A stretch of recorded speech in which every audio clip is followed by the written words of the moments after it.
Welcome to the Tech Egg. Don't get scrambled. Enjoy the video. You have the essentials ready.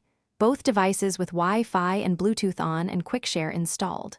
First, on the sender, pick the file or files you want to send and tap Share, then choose QuickShare.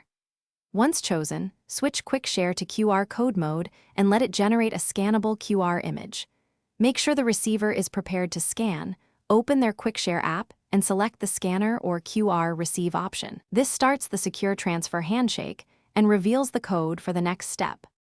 Once the QR appears, position the receiver's camera over it and hold steady. About 6 to 12 inches works reliably.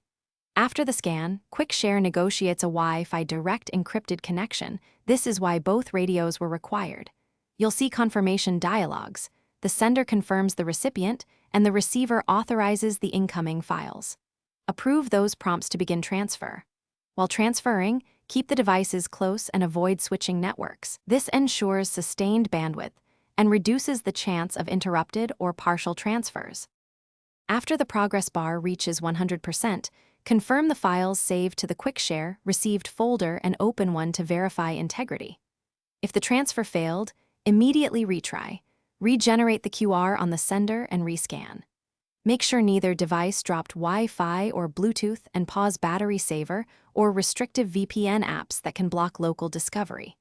If problems persist, toggle Wi-Fi and Bluetooth off and back on. Then repeat the QR exchange.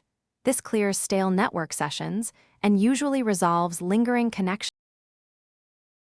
Thanks for watching. Consider subscribing if I helped unscramble your problems.